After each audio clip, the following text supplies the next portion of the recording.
I restored a broken Rolls Royce Silver Cloud next to my neighbor. HOA Karen tried to claim it. The word condemned was spray painted across the hood of my 1965 Rolls Royce Silver Cloud, dripping down the pristine paint like blood from a fresh wound. The chemical smell burned my throat as I stood there in my bathrobe at 6:47 a.m., staring at 8 months of work destroyed in 30 seconds. But it wasn't random vandalism. Tucked under my windshield wiper was an official HOA notice. Vehicle removed for code violations. Contact Brenda Kensington for retrieval information. My car, on my property, that I'd restored from a rust bucket into a $185,000 masterpiece. And my HOA president had just spray painted it like abandoned junk and was trying to steal it with paperwork. The paint was still tacky against my fingertip. She'd done this maybe an hour ago, thinking I'd never fight back. What would you do? Drop your location in the comments, because her arrest warrant is worth the wait. 6 months ago, I was just Marcus Holloway, 58, retired Boeing machinist, trying to figure out how to fill the days after my wife Elena died. Cancer took her in March. By October, I was drowning in silence and whiskey, wandering the house like a ghost haunting his own life. That's when I found the Rolls Royce. 1965 Silver Cloud 3, buried under 30 years of dust in my neighbor's garage. Poor bastard died intestate. Estate sale vultures picking over his life like crows on roadkill. $8,000 for what looked like a metal coffin on wheels. The engine was seized tighter than a miser's wallet. Mice had turned the leather interior into a 5-star hotel with complimentary insulation made from seat stuffing. The smell hit you like a punch. Mildew, rust, and decades of automotive neglect baked into every surface. But God, those lines. Even covered in filth, you could see the aristocracy underneath. The kind of curves that made engineers in the 1960s stay laid at the drawing board, perfecting proportions that would make grown men weep 50 years later. I'd moved to Maplewood Estates 2 years earlier for peace and quiet. Decent neighborhood, reasonable HOA fees, the kind of place where people wave and mind their business. Elena had loved the rose gardens. I stayed because leaving felt like abandoning her ghost. The flatbed dropped my project car on a Tuesday morning, and I was already planning my attack. New fluids compression test, electrical system overhaul, when I heard heels clicking up my driveway with the rhythm of incoming artillery. Excuse me, are you the new owner? Brenda Kensington looked like she'd stepped out of a real estate magazine, spread titled, Women Who Peak in High School and Never Recover. Perfectly blown out hair that defied Seattle's humidity, business casual armor that screamed, I have a home goods obsession, and a smartphone clutched like a weapon of mass regulation. Everything about her radiated the energy of someone who discovered that minor authority over neighbors was the closest she'd ever get to actual power. That depends, I said, wiping grease off my hands. You selling something? Moi, comme lian. She was already photographing my car from multiple angles, rapid-fire clicks like she was documenting a crime scene. I'm Brenda, neighborhood president. That vehicle is in violation of our aesthetic standards. It's been here 20 minutes. Doesn't matter. Inoperable vehicles aren't permitted in visible areas. Click, click, click when her phone camera, circling the rolls like a shark studying wounded prey. You have 72 hours to remove it or face daily fines. Here's the thing about HOA covenants that most people don't know, and this is your first knowledge nugget. They're usually copy-paste jobs from 30 years ago that nobody's actually read since Reagan was president. Always demand the complete original documents, not just the summary pamphlet they hand you at closing. Half these violations are unenforceable garbage written by lawyers billing by the hour. But I was still playing nice. Look, ma'am, I'm restoring it. It's a hobby. Keeps me busy since my wife passed. Nevertheless, she handed me a pre-written citation with my address already filled in. Daily fines begin Thursday. $200 per day. That's when I noticed her lingering. Normal neighbor would have delivered the bad news and left. Brenda stood there studying the rolls like she was memorizing every detail, her eyes moving across the chrome trim, the distinctive grille, the coach-built proportions that screamed old money. Her expression wasn't showing disgust and an eyesore. It showed something else entirely. Recognition, maybe. Hunger, definitely. Beautiful car, she said quietly, almost to herself. Shame to see it, abandoned like this. It's not abandoned. It's a project. Of course. That fake smile again, the one that never reached her eyes. Well, 72 hours, Mr. Holloway. I'm sure you understand, we have standards to maintain. She walked away, heels clicking like a countdown timer. But I watched her on my doorbell camera feed. Yeah, I'd installed one after the third package theft in our neighborhood, and what I saw made my machinist's instincts ping like a failing bearing. 3 slow circles around the block in her white BMW X5. Each time, she paused at the corner, staring at my driveway. Not checking for violations. Not enforcing rules. Studying. Planning. Calculating. That night, I did what any reasonable person does when they smell bullshit. I researched the hell out of Brenda Kensington. Real estate agent for 12 years, specializing in luxury estate management and neighborhood value optimization. HOA president for 8 years, running unopposed because nobody else wanted the job. Her LinkedIn read like a resume for professional meddling. Passionate about community standards, property value protection, and maintaining neighborhood excellence. But here's what caught my attention.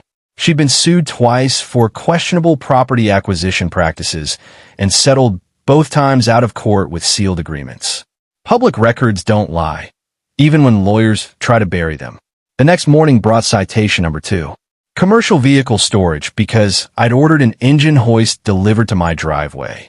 It sat there for exactly 40 minutes while I moved it into my garage, but apparently that was 40 minutes too long. Citation 3 came the same afternoon. Noise violations from excessive automotive repair activities. Problem was, I hadn't even started working yet. I'd spent the day at Home Depot buying supplies. My tools were still in boxes. Citation 4 arrived Thursday. Improper waste disposal for the cardboard boxes my parts came in. You know, the same cardboard boxes that every single house on the block puts out for recycling every Thursday morning. By week's end, I owed $1,400 in fines for basically existing while owning a project car. But the real red flag? Every evening, that white BMW made its rounds. Slow, deliberate loops past my house, sometimes 2 or 3 times per hour. And every time, Brenda would sit there in her car, engine idling, just staring at my rolls like she was waiting for something. Like she was waiting for me to break. Week 2 was when Brenda declared total war. Monday brought citation number 5, improper vehicle orientation. Apparently my Rolls was facing the wrong direction in my own driveway. I'd parked it nose out, like every other car on the block, but somehow mine violated aesthetic harmony standards. I actually laughed when I read that one. Aesthetic harmony standards. Like suburban feng shui for people with too much time and too little purpose. Tuesday, unauthorized commercial delivery acceptance because UPS dropped off engine parts. You know, the same way UPS delivers everything from dog food to divorce papers to every other house in America, but apparently my packages were special violations. Wednesday, noise violation during designated quiet hours for starting my Honda Civic at 2 p.m. to buy groceries. In broad daylight. On a Wednesday. During hours when every lawn service in the county was running gas-powered leaf blowers like it was a competition to see who could create the most environmental damage. By Thursday, I'd racked up $2,800 in fines for the crime of being a widower with a hobby. But here's where Brenda got sloppy, and this is your second knowledge nugget. Bullies always overplay their hand because they can't help themselves. My neighbor Jerry knocked on my door that morning, scratching his head like he'd just witnessed something supernatural. Strangest thing, Marcus. Got a call yesterday from your HOA lady asking if you've been running some kind of auto shop out of your garage. What did you tell her? The truth. That you're restoring one car and you're quieter than my teenagers. He paused, frowning. Thing is, she already seemed to know my answers. Like she was reading from a script, just checking boxes. That's when it clicked. Brenda wasn't just making up violations. She was manufacturing witness statements, building a case file like some suburban prosecutor planning my automotive execution. She had a plan, and I was playing defense while she controlled the battlefield. Time to change tactics. I spent that weekend diving into Washington state vehicle codes, something I should have done the moment she started her harassment campaign. Turns out most of Brenda's citations referenced regulations that had been updated or completely abolished years ago. Even better, I discovered Washington's hobby restoration exemption. You get 180 days to restore a vehicle on private property without any permits or restrictions, as long as you're not running a commercial business. It's right there in RCW 4 6.55.113, written specifically to protect classic car enthusiasts from exactly this kind of HOA bullshit. The state legislature actually protects restoration projects because they recognize the historical and economic value. Someone in Olympia understood that old cars are rolling art, not eyesores to be regulated into oblivion.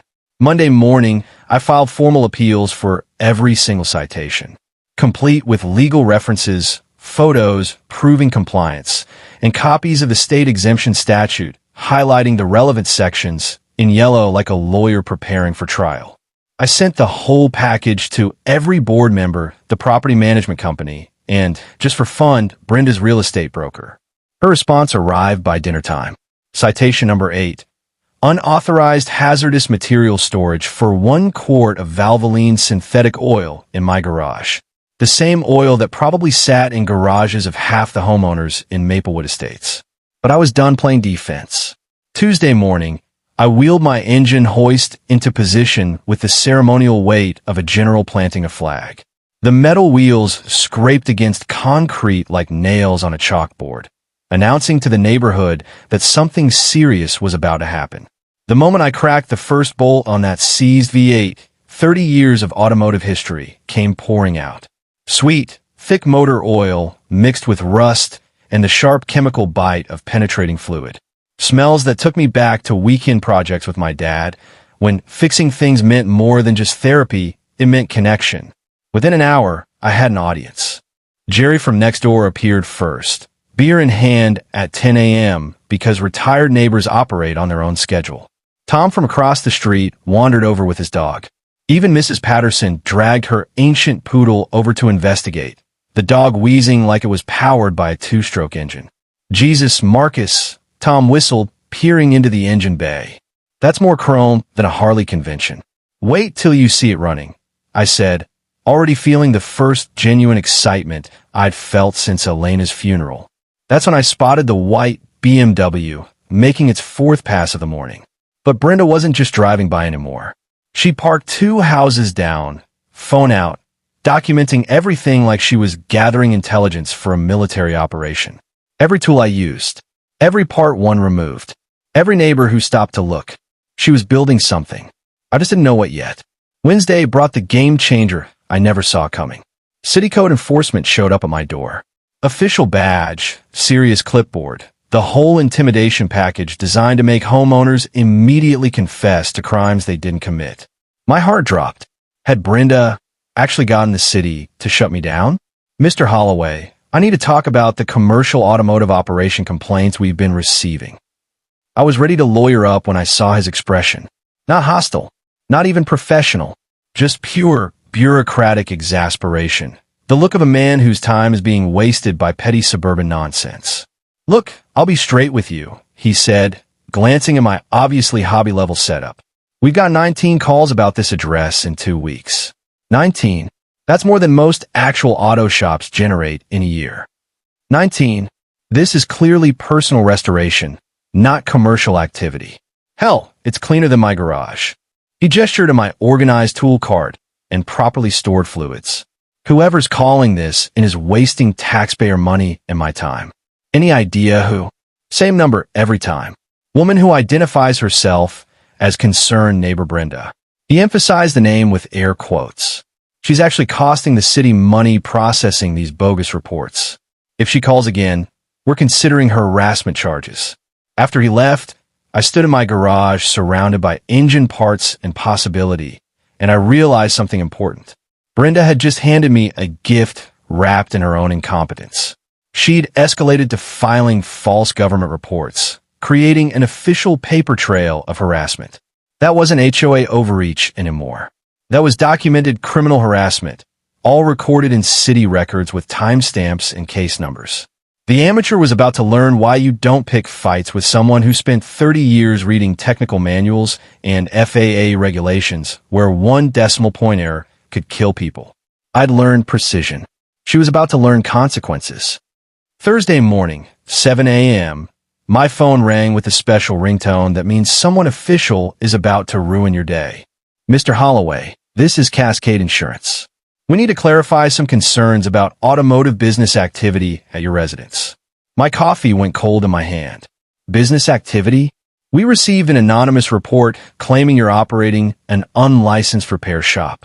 If that's true, your current homeowner's policy doesn't cover commercial liability, and we need to cancel coverage immediately.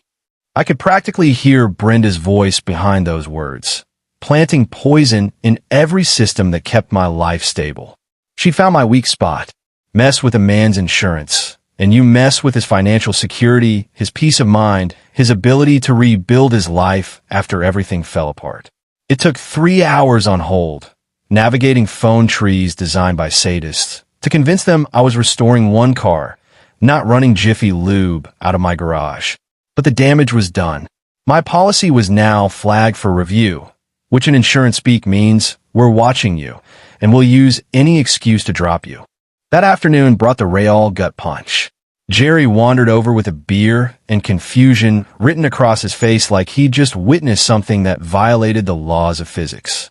Strangest thing happened yesterday, Marcus. What's that? Your HOA lady stopped by asking questions about your house. He took a long drink, choosing his words carefully. Real estate questions. How long you'd lived here, what you paid, whether you seemed financially stable. The wrench went cold in my hand. She asked about my finances? Yeah, and here's the creepy part.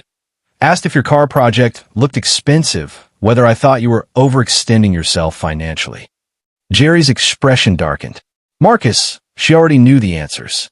She was just confirming information she'd already dug up somewhere. That's when the pieces started clicking together like engine components sliding into perfect alignment. The constant documentation, the harassment campaign, the financial probing, the insurance calls. Brenda wasn't trying to enforce HOA rules. She was conducting reconnaissance for something bigger. But what? Saturday's mail brought my answer, delivered with the casual cruelty of junk mail. A glossy real estate flyer featuring recent sales in your neighborhood. Every property listed had sold 15 to 20% above asking, with glowing descriptions of community stability and maintained property values. Buried in the small print, almost invisible unless you were looking for it. Avoid problematic properties that can affect your home's value. Contact Brenda Kensington for a free market analysis and neighborhood compatibility assessment. She was using my restoration project as a scare tactic to drum up real estate business, creating a problem, then positioning herself as the solution. Classic protection racket, suburban edition. But the real revelation came Sunday morning when I was polishing chrome trim, the meditative process of making something beautiful temporarily drowning out my anger. Mrs. Patterson shuffled over with her ancient poodle, the dog moving at the speed of continental drift. She looked like she had something stuck in her throat, words she knew she shouldn't say, but couldn't keep inside. Marcus, dear, I probably shouldn't tell you this. What's up, Mrs. P? That HOA woman came by yesterday asking about you. She glanced around like we were exchanging state secrets. But the questions were odd. My hands went still on the chrome. What kind of questions? She wanted to know if you seemed mentally stable after your wife's passing. Whether the car project was healthy grieving or concerning obsession. Mrs. Patterson's voice dropped to a whisper. Asked if I noticed any erratic behavior or signs of instability. My blood pressure spiked so hard I heard my pulse in my ears. She asked about my mental health. Said she was worried about neighborhood safety. Asked if I'd noticed any mood swings, any signs of depression, any concerning behavior. Mrs. Patterson's hands were shaking. Marcus, she was taking notes, like she was building a file. That's when I realized this wasn't about property values or HOA compliance or even real estate commissions. Brenda was building a psychological profile, laying groundwork to question my competency. In Washington state, HOAs can force property sales if they can prove owners are creating ongoing disturbances due to mental instability or diminish capacity. It's a legal mechanism designed to protect communities from genuinely dangerous situations, but it's also a weapon that can be aimed at anyone a power-hungry board member doesn't like. She was trying to have me declared mentally unfit to own property. She was trying to steal my house. Monday morning brought the mini twist that changed everything from harassment to conspiracy. I was replacing spark plugs, the satisfying click of each one seating properly in the cylinder head, when a black SUV pulled up with government plates. Two people in business casual stepped out, wearing the expressions of social workers who'd rather be anywhere else. Mr. Holloway? We're from King County Adult Protective Services. My heart stopped. Protective Services. We received a report expressing concern about your welfare. Anonymous caller suggested you might be experiencing difficulties following your wife's death, possibly requiring intervention or support services. The woman looked embarrassed, like she knew this was bullshit before she even knocked. Look, we can see this is obviously. You're clearly fine. Your property's well-maintained. You're articulate and coherent.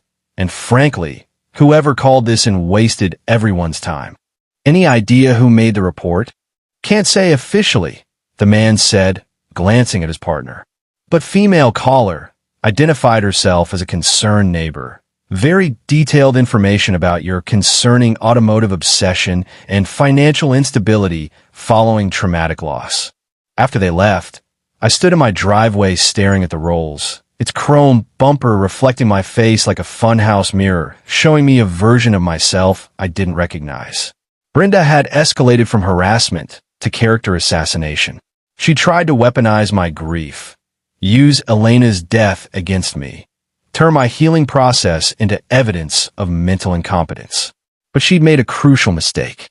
Every false report, every malicious call, every attempt to destroy my reputation was now documented in official government records. Adult Protective Services, City Code Enforcement, environmental agencies, Fire Marshal. Each false report was a breadcrumb leading back to her. The retired machinist was about to teach the corrupt real estate agent what precision engineering really looks like when applied to justice. And she wasn't going to like the tolerances.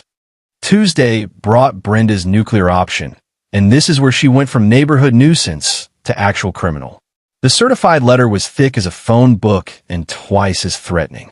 Cease and desist. Residential covenant violations stamped across legal letterhead that probably cost more per page than most people make in an hour. 27 alleged violations. $4,200 in accumulated fines. 10 days to comply or face property lien and potential foreclosure proceedings. But what made my coffee taste like battery acid wasn't the legal threats. It was the attached evidence package. Professional surveillance photographs of my Rolls taken with telephoto lenses. Close-ups of my garage interior shot through windows. Detailed documentation of my tool setup, part storage, even my goddamn recycling bins. Time-stamped images covering the past 6 weeks. Someone had been stalking my property like I was running a cartel operation instead of restoring a classic car. Elena used to handle all our legal stuff. She had a gift for reading between lines, spotting the bullshit before it could hurt us. Sitting alone at my kitchen table, drowning in lawyer speak, I felt her absence like a physical weight. Time to call on my own professional. Jim Martinez had been Elena's estate attorney, guided us through the nightmare of wills and medical directives while she was dying. Good man. Practical. The kind of lawyer who actually answers his phone. Marcus, this is textbook harassment. Papers rustled through the phone as he read. Half these violations cite regulations that don't exist. The other half are procedural garbage that wouldn't survive 5 minutes in front of a judge. Can they really take my house? Not for violations this flimsy. But Marcus? His voice got serious. I'm seeing a pattern here. Someone's building toward bigger action. For sale, maybe property seizure claims. This isn't random HOA enforcement. This is strategic. While Jim dissected the legal threats, I threw myself into the one thing that still made sense in a world that had stopped making sense the day Elena died. Finishing my Rolls. Wednesday morning, she finally came alive. 3 months of weekends. $60,000 in parts. More cursing than a sailor convention. blood from scraped knuckles, frustration from seized bolts. The kind of meditation that only comes from fighting with machinery that's older than most marriages. But when I turned that key, 12 cylinders fired in perfect harmony. The rumble echoed through my garage like mechanical thunder, deep and satisfying as a perfect anything. Fresh exhaust mixed with new oil, the smell of resurrection, of something dead coming back to life through pure human stubbornness. For exactly 30 seconds, I forgot about HOA presidents and legal threats and the emptiness of my house. Then I spotted the white BMW making its morning surveillance run.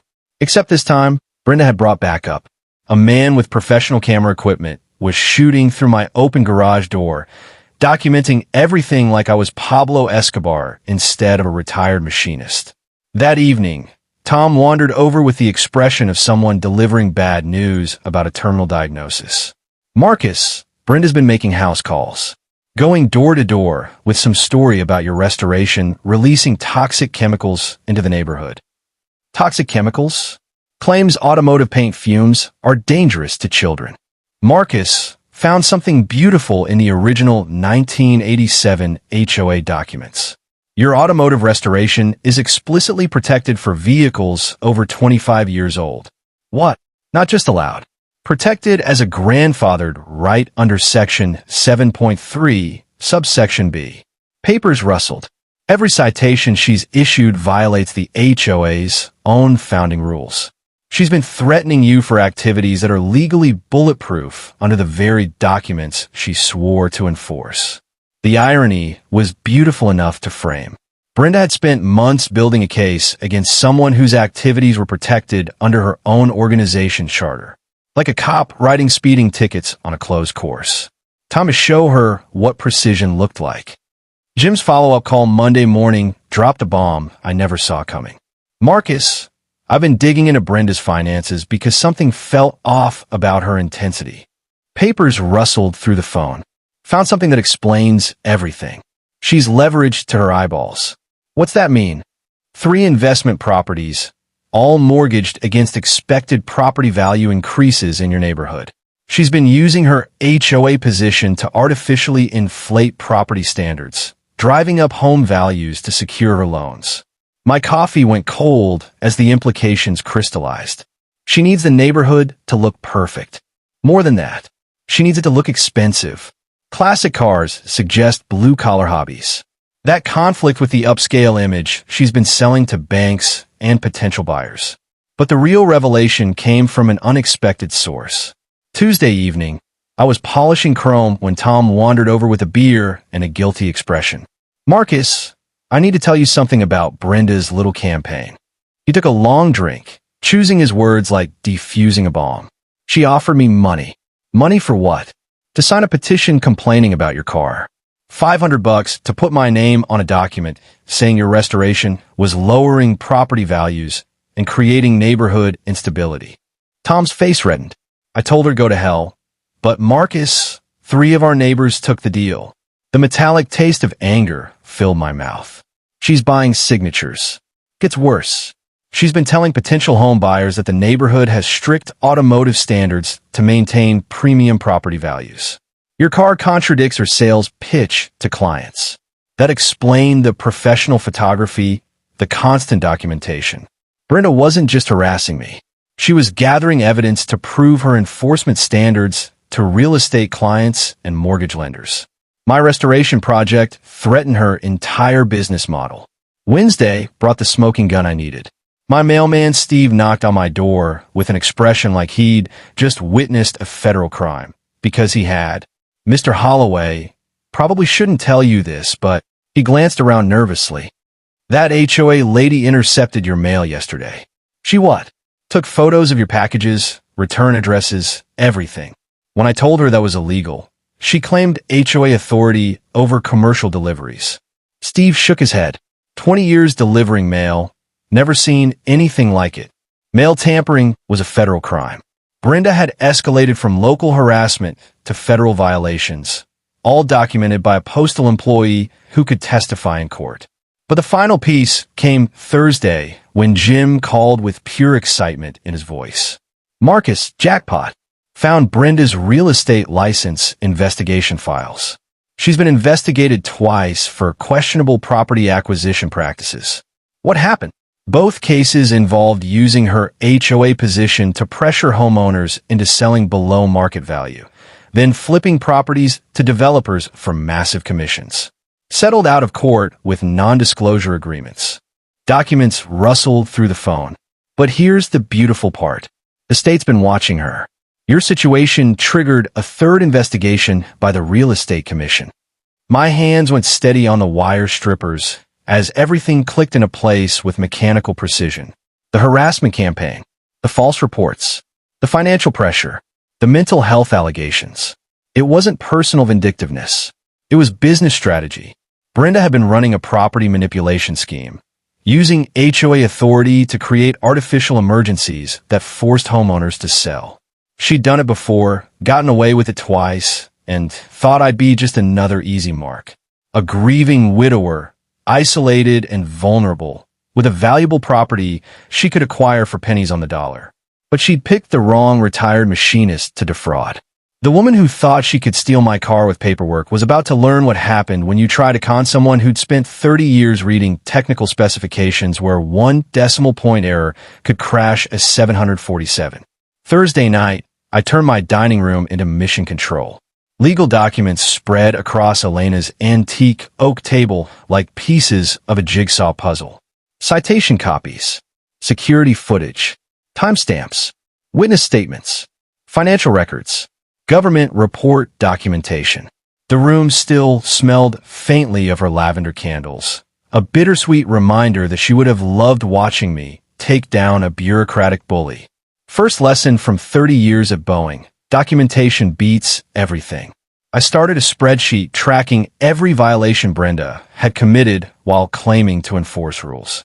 Dates, times, witnesses, photographic evidence. By 2 a.m., I had 31 documented instances of procedural violations, harassment, and potential criminal activity. Most people don't realize HOAs have to follow actual legal procedures when issuing fines. You can't just make up rules and start collecting money like you're running a protection racket. There's due process, proper notice requirements, appeal procedures written into state law.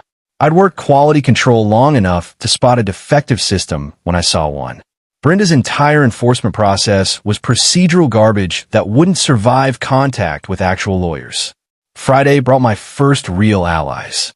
Tom knocked on my door with coffee and the expression of someone who'd made a moral decision. Marcus, Jerry and I have been talking. What that woman's doing to you isn't right. Appreciate that. We want to help. Jerry's got security cameras covering part of your driveway. I've been keeping a log of her drive-bys, 17 times in the past week. Tom pulled out a notebook that looked like detective work. Mrs. Patterson's been documenting the harassment calls to other neighbors. Turned out half the block had been watching Brenda's campaign with growing disgust. Nobody likes a bully, especially one who weaponizes paperwork and fake authority. Saturday morning, I took the rolls for her maiden voyage. 3 months of work, and she drove like royalty returning from exile. The engine purred with mechanical satisfaction. Chrome gleamed in morning sunlight. The leather interior filled with that distinctive smell of old luxury meeting new precision. But the real magic happened at the first stop sign. Mrs. Zyla from 2 streets over pulled up beside me in her Prius, rolled down her window, and smiled wider than a kid on Christmas morning. Marcus, that car is absolutely gorgeous. Is that the one that woman's been complaining about? Word travels fast in suburbia. By the time I completed my victory lap, I'd gotten thumbs up from 6 neighbors, 3 whore honks of approval, and 1 teenager asking if he could take selfies next to the cool old car. The public opinion war was shifting in my favor. Sunday brought the tactical breakthrough I needed. Jim called with news that made me literally pump my fist. Marcus found something beautiful in Washington state HOA law.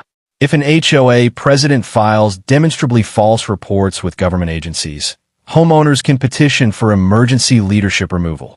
What's that mean practically? It means Brenda's false police reports, fraudulent environmental complaints, and harassment documentation could get her thrown out of office before any property liens go through. Papers rustled. Better yet, you can recover legal fees and damages for malicious enforcement. That afternoon, I implemented knowledge I'd gained from years of reading technical manuals. When you find a fatal flaw, you exploit it systematically. I started calling every neighbor Brenda had harassed over the past 2 years. The Hendersons remembered being cited for unauthorized mailbox color modification. They'd painted it from beige to slightly different beige. The Singhs got fined for excessive seasonal decorations when they put up Diwali lights in November. Each conversation revealed the same pattern. Arbitrary enforcement, made-up violations, immediate escalation to legal threats when questioned. By Monday evening, I had signed statements from 8 families documenting systematic harassment. More importantly, I had documentation that Brenda's enforcement was selective, only targeting properties she wanted to affect for real estate purposes. The final piece came Monday night when I was adjusting the Rolls headlight alignment. My phone buzzed with a text from Tom. Check the neighborhood Facebook group. Now, someone had posted a photo of my restored Rolls with the caption, "Beautiful classic car in our neighborhood. Love seeing history preserved." The post had 47 likes and comments like, "Gorgeous restoration work. Wish my neighbor was this talented. And this is exactly the kind of craftsmanship that makes our neighborhood special." Even better, someone had replied to every positive comment with bitter complaints about rule violations and property value damage. Same writing style, same talking points, same fake concern about community standards. Brenda had been trolling her own neighborhood Facebook group, arguing with residents who supported my project under a barely disguised fake account. She just provided written evidence of her personal vendetta, documented for the world to see, time-stamped and preserved in digital amber. Tuesday night's HOA meeting was going to be very educational.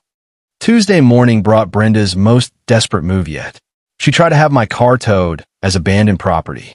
I was eating breakfast, scrambled eggs that tasted like cardboard because everything tasted like cardboard since Elena died, when a tow truck rumbled on my driveway at 7:30 a.m. The driver looked confused as hell, staring at my pristine Rolls Royce like he'd been sent to remove the Hope diamond from Tiffany's. "You Marcus Holloway?" "Yeah. What's the problem?" "Got a work order for vehicle removal. Lady says this car's been sitting here broken for months, creating a neighborhood hazard." He scratched his head, clearly embarrassed.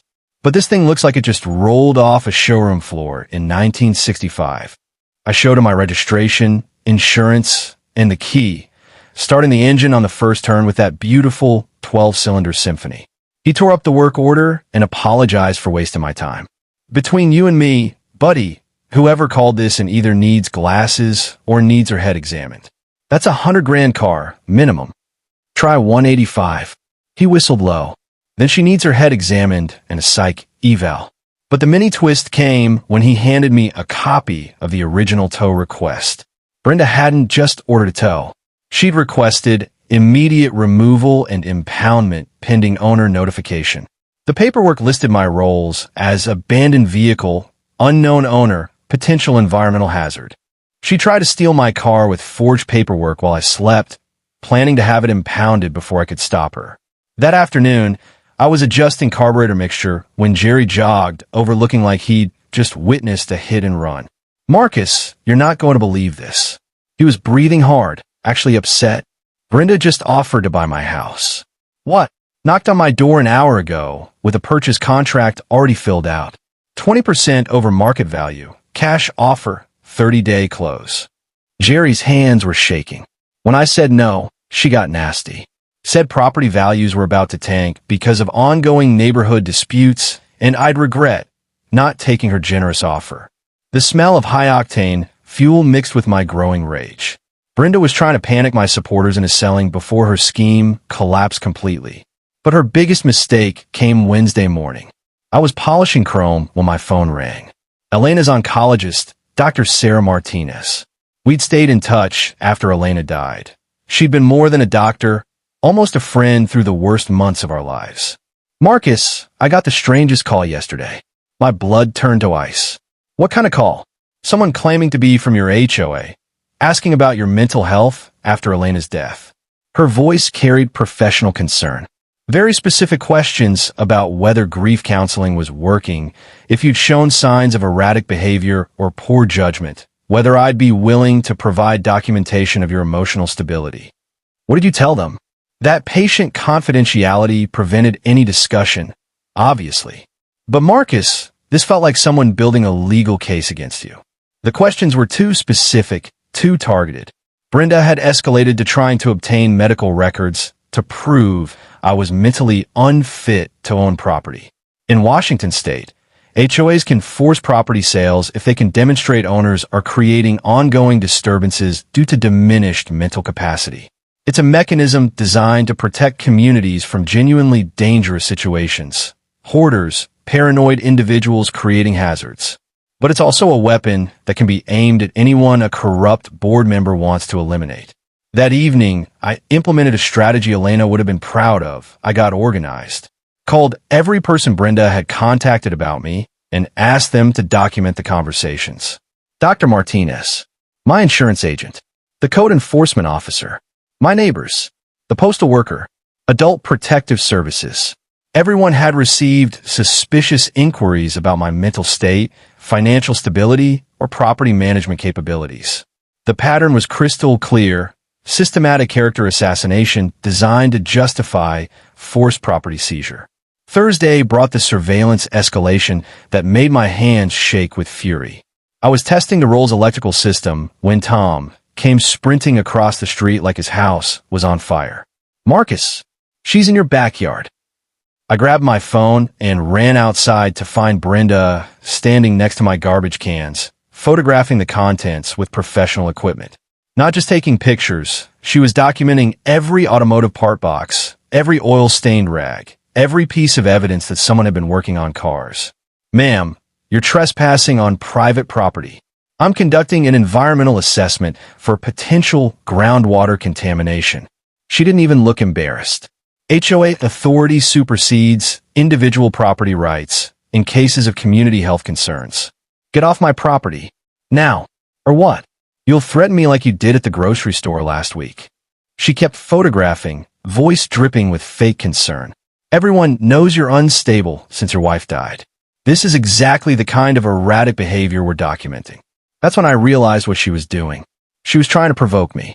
Get me angry enough to make threats, maybe get physical, create the erratic behavior, evidence she needed for her mental incompetency case. But 30 years of aerospace quality control had taught me patience under pressure. When a component fails inspection, you don't get angry. You document the failure and follow procedures. Tom, call the police. Trespassing and harassment. I'm leaving. Brenda packed up her camera gear with theatrical slowness. But this neighborhood deserves better than automotive junkyards run by grief-stricken widowers who can't let go. The cruelty of that line hit me like a physical punch. She wasn't just attacking my property or my car. She was weaponizing Elena's death against me, turning my healing process into ammunition. After she left, I stood in my backyard staring at the garbage can she'd been photographing. The afternoon light cast long shadows across my perfectly maintained lawn, and I realized something important. Brenda had just committed criminal trespassing while creating evidence of her own harassment campaign. She documented her own crime while trying to frame me for mental instability. The retired machinist was about to show the desperate real estate agent what precision counterattack looked like. Friday morning, Brenda went completely nuclear. I was drinking coffee when my phone started ringing like a fire alarm. One call after another, each one more absurd than the last. First call, King County Environmental Services asking about hazardous waste disposal violations at my property. Second call, Washington State Department of Ecology inquiring about unauthorized automotive fluid storage exceeding residential limits. Third call, the fire marshal wanting to inspect my unlicensed chemical storage facility. Fourth call, OSHA asking about commercial automotive operations without proper safety certifications. All from anonymous tips filed within the past hour. Brenda had carpet-bombed every regulatory agency in the state with false reports, trying to trigger simultaneous investigations that would overwhelm my ability to respond. Smart strategy if you're completely insane and don't mind committing multiple felonies before breakfast. But her masterstroke came at noon. A certified letter from something called Maplewood Property Values Protection Committee, demanding I appear at an emergency community hearing to address ongoing violations of neighborhood standards and community safety protocols. The letterhead looked expensive. The committee members listed were all people I'd never heard of. The return address was a P.O. box. Brenda had invented an entire fake organization to give her harassment campaign official legitimacy. The mini twist that made my coffee taste like battery acid came when I called the P.O. box facility.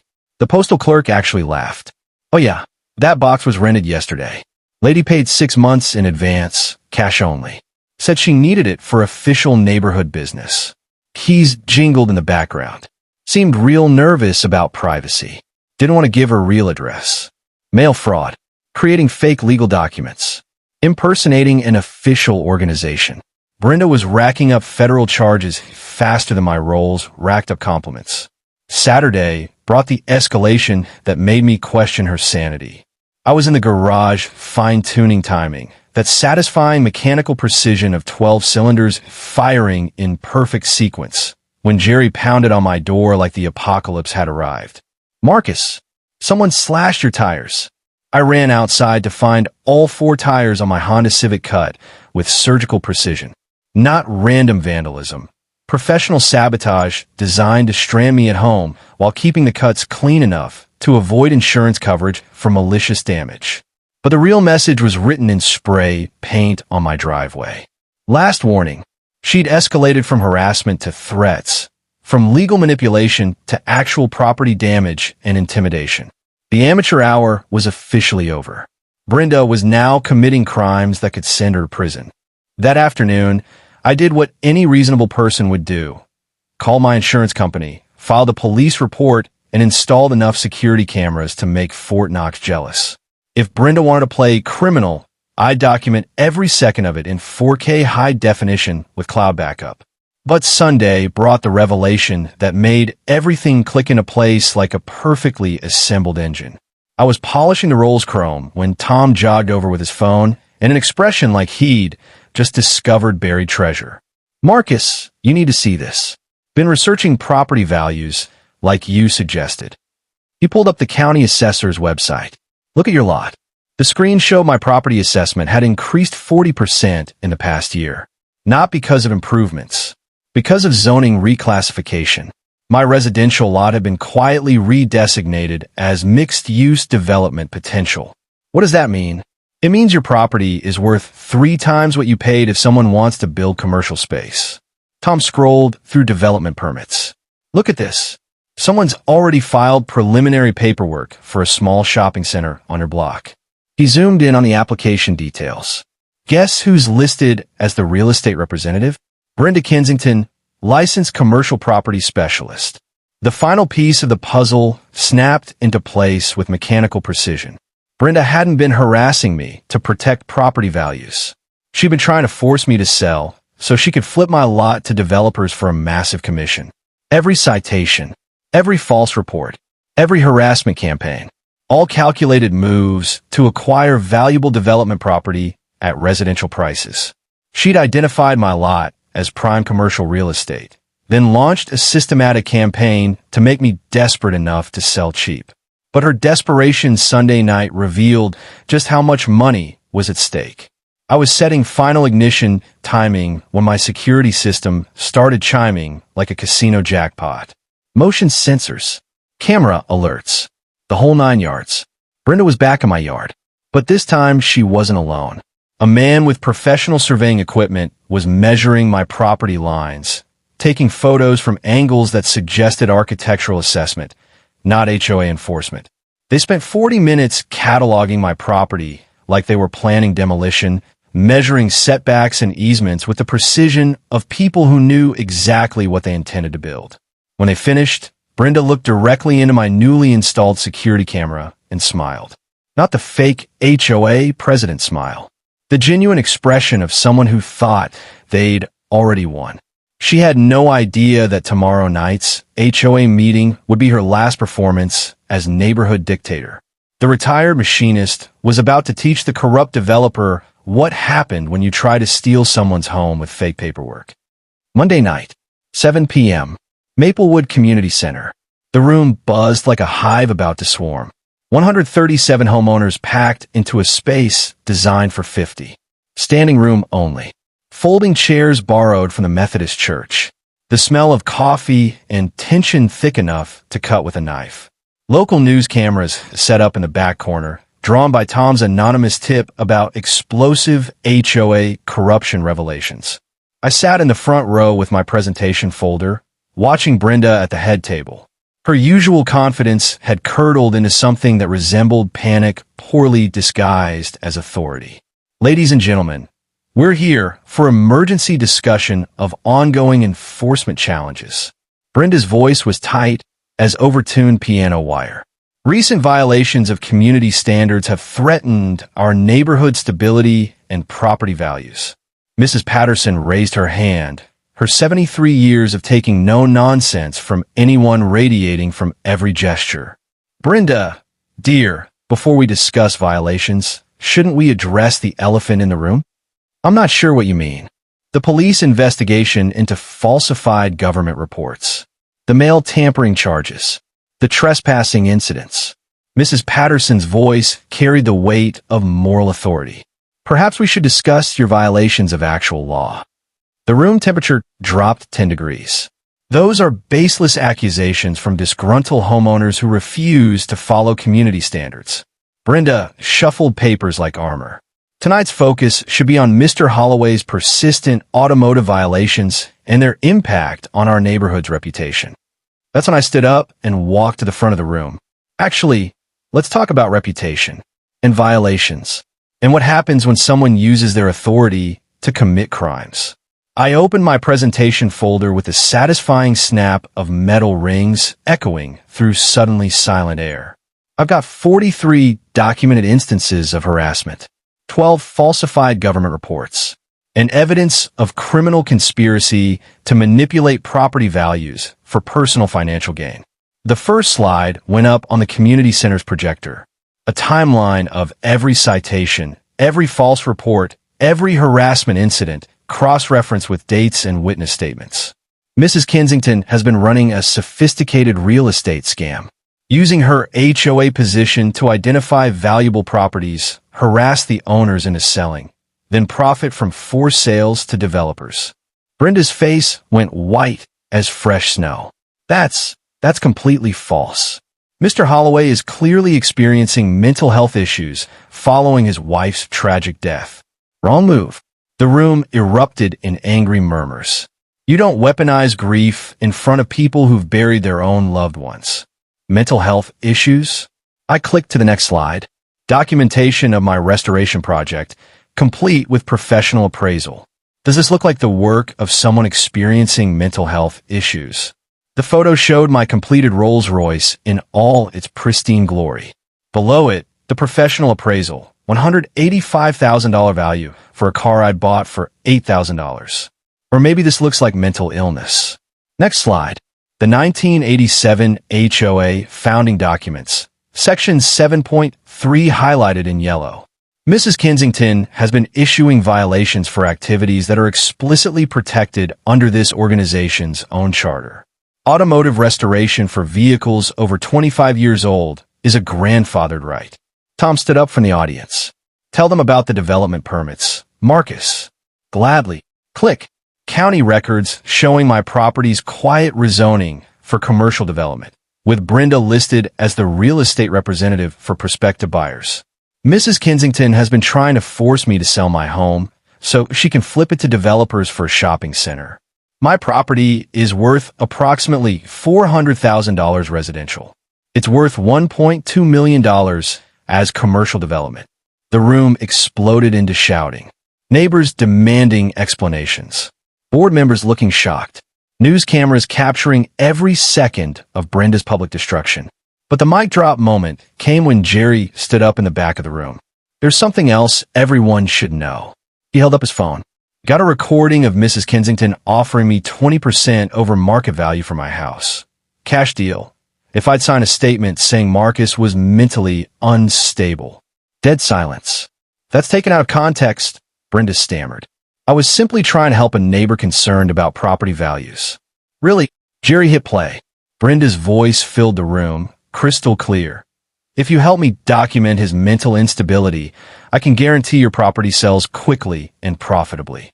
These situations create opportunities for neighbors who understand the bigger picture. We're talking significant returns on investment once the problem property is resolved. The community center erupted like a volcano. Homeowners shouting. Board members demanding Brenda's immediate resignation. News cameras capturing the complete meltdown of a corrupt official caught red-handed. That's when the King County Sheriff's deputies walked through the back doors. Mrs. Brenda Kensington?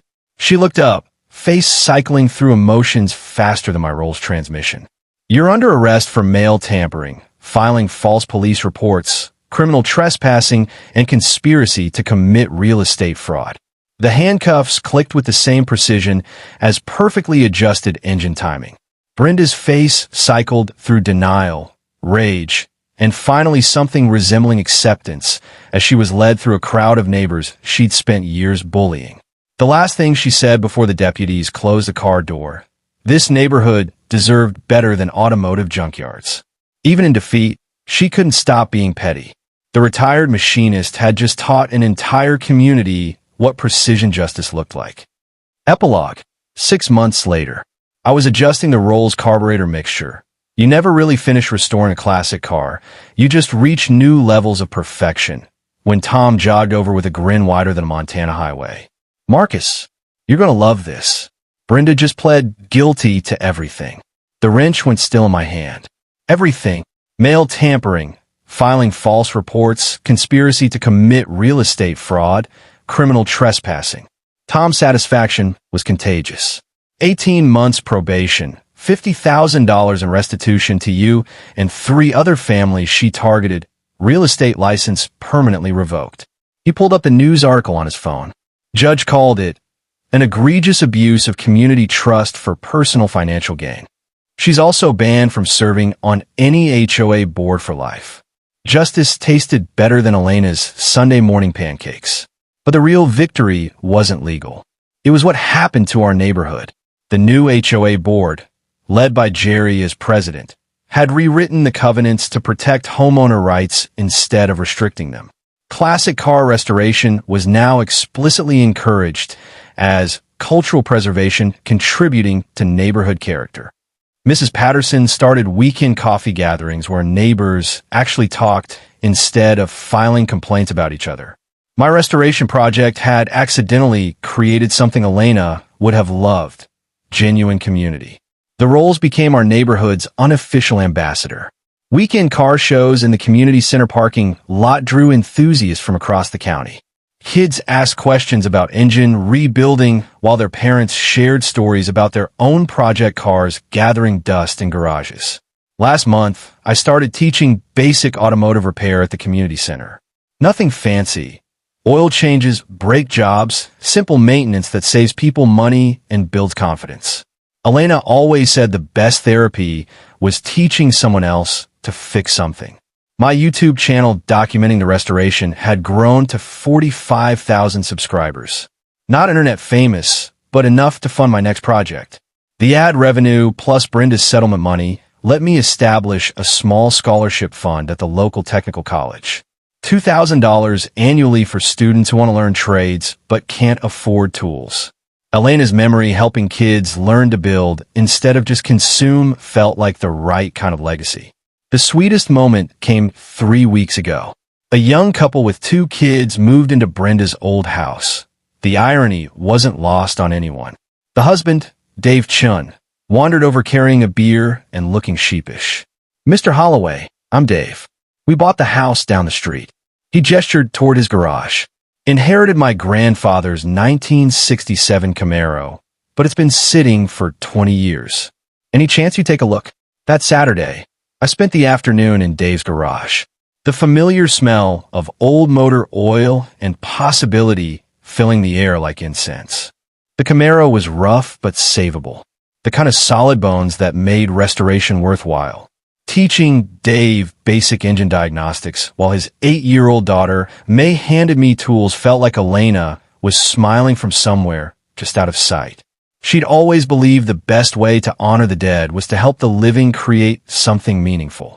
Yesterday marked 1 year since I'd bought the Rolls. I took her for a sunset cruise through Maplewood Estates. 12 cylinders purring like mechanical contentment. Chrome reflecting golden light that made everything look possible. At the stop sign where this whole adventure started, I noticed Dave in his driveway with the Camaro's hood up. His daughter, May, helping by organizing wrenches in perfect size order. Tom was washing his pickup truck. Jerry was fine-tuning a motorcycle that had been gathering dust since his divorce. A neighborhood of people fixing things instead of just complaining about them. Elena would have called it beautiful. Little May ran over when she saw me stopped. Fearless 8-year-old curiosity in full display. Mr. Marcus, Daddy got the engine to turn over yesterday. It sounded like thunder. That's wonderful, kiddo. Pretty soon you'll be helping him with the real work. I can't wait. Daddy says fixing cars is like solving puzzles. Except the puzzles can drive you places when you're done. Smart kid. Smart dad. So here's my message to everyone watching. Got an HOA horror story? Drop it in the comments below. Trust me, you're not fighting alone. There's a Brenda in every neighborhood, hiding behind fake authority and manufactured rules, thinking they can bully people into submission. Don't let them win. Document everything. Timestamps, photos, witnesses, receipts. Build your case like you're preparing for trial, because you might be. Know your rights. State laws often protect homeowners from arbitrary HOA enforcement. Most covenants have grandfathered clauses that protect existing uses. Read the original documents, not just the summary they hand you.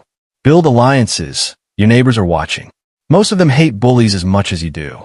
They're just waiting for someone brave enough to stand up first. And remember that the best revenge is living well despite their efforts to stop you. Hit subscribe to HOA Stories for more David versus Goliath victories and restoration adventures. Because there's always another broken thing that needs fixing and another bully who needs to learn that real community comes from building people up, not tearing them down. Keep creating, keep building, and never let small minds tell you that your dreams violate their small rules. Asterisk, that's a wrap for today's episode on HOA Stories. If you enjoyed watching Karma in action, smash that like button, comment your thoughts, and let us know if you've dealt with HOA madness too. Subscribe so you won't miss the next HOA meltdown we post. Asterisk.